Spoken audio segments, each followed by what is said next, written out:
temps fou du Congo. Je vous invite sur le meilleur blog de Belgique, www.banamikili.skyblog.com.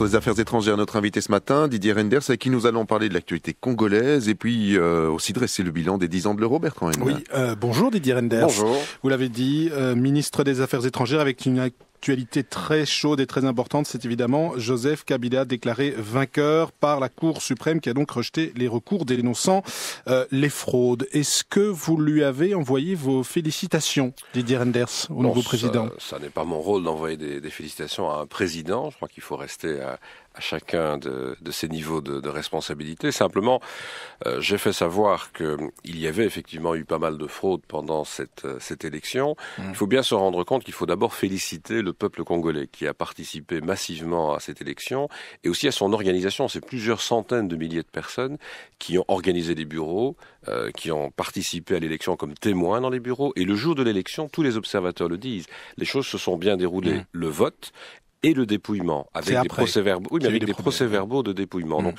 bien entendu, il y a eu des problèmes, mais tous les observateurs de toutes tendances confondues ont confirmé que les choses s'étaient bien déroulées. C'est après, effectivement, lors de ce qu'on appelle la compilation des résultats par la Commission nationale, qu'il y a eu pas mal de problèmes. Alors, d'après tous les observateurs aussi, ces problèmes ne semblent pas remettre en cause l'ordre du classement des candidats. Donc c'est bien Joseph Kabila qui, selon vous, serait bien le vainqueur, même si c'est peut-être pas les écarts. C'est ce qu'on lit, y compris dans le rapport de la commission Carter ou dans d'autres types de documents.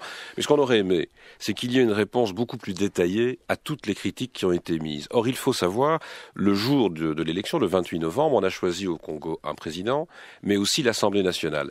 Alors, ce que nous espérons simplement, c'est que le dépouillement et la compilation à nouveau des résultats se dérouleront beaucoup mieux pour l'Assemblée nationale et que l'on pourra dès lors, une fois l'Assemblée nationale installée, aller rencontrer au Congo et le nouveau président et les différentes forces politiques.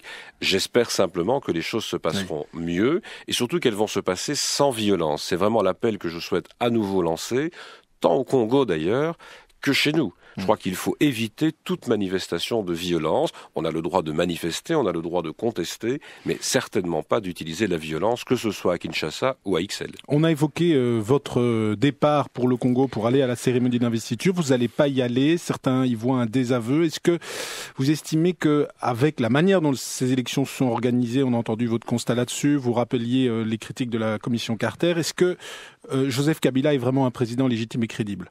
Je crois que la communauté internationale va reconnaître son installation et son élection. Ce que nous disons simplement, c'est qu'il y a eu manifestement un certain nombre d'irrégularités. Il faut maintenant aussi se rendre compte que c'est la 3e fois que des élections sont organisées au Congo. La dernière fois, c'était en 2006. La fois précédente, c'était en 1960.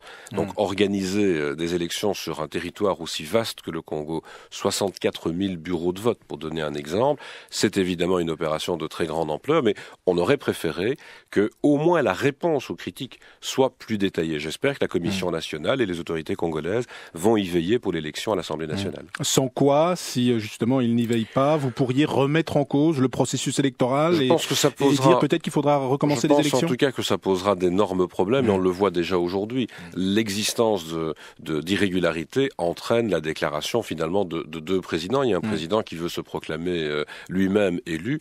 Je crois que ça n'est pas sain, et donc il faut vraiment maintenant veiller à améliorer la situation, ce que d'ailleurs le Congo peut faire avec l'aide de la communauté internationale. La Belgique, comme l'Union européenne, comme les États-Unis, comme les Nations unies, se sont proposés pour aider encore à améliorer le processus dans les semaines qui viennent. Vous dites ce matin à Étienne Tshisekedi, le perdant de ces élections, enfin un des perdants parce qu'il y avait plusieurs candidats, mais en tout cas celui qui est arrivé en numéro 2, de ne pas, vendredi, je pense que c'était prévu pour vendredi, se déclarer, s'auto-proclamer président. Ouais, je crois qu'il faut tenter de respecter les procédures telles qu'elles existent, et ce sur quoi nous insistons le plus, je le répète, c'est de ne pas recourir à la violence. Aucune violence ne doit pouvoir être utilisée dans ce genre de processus, et où que ce soit au Congo ou que ce soit à l'extérieur du Congo, et je pense en particulier à Bruxelles. En Belgique, à Matongé, où il y a eu encore une série de violences ce week-end avec des arrestations, le bourgmestre vient d'interdire les manifestations. Enfin, c'est une décision qui avait déjà été prise, mais qui va vraiment appliquer. Est-ce que c'est une bonne décision? Est-ce qu'elle n'est pas un peu tardive?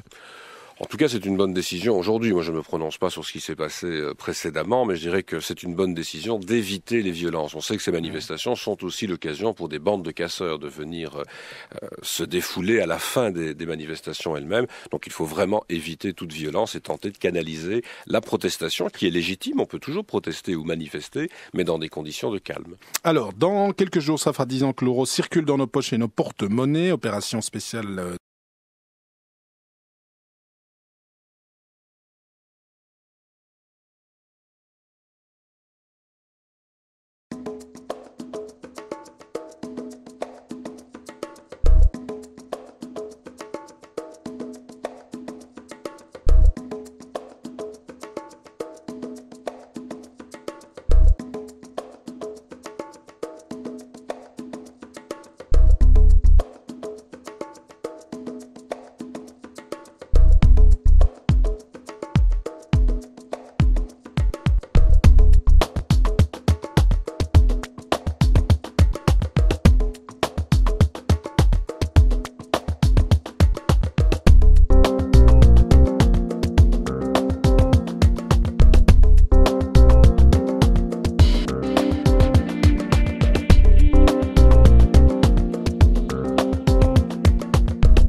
merci beaucoup. Voilà ce que vous dites. La pepinda. Yo kitanda kuna yo nengolingi. Awa ça poser pour éviter que. Voilà, vous avez besoin que nous batenga pour tout client na lobby. Merci beaucoup. Nazo ya les sous. Tika oyo tika laki comme ça. Oya bateau na ba champagne wana yeki. Merci beaucoup. Botika la bien. Merci. Belva. Bonjour PDG. Bonjour. Salon. Ah, tout le monde est bon angai. Pas la grâce de tout le monde. Ah ben. Ouais.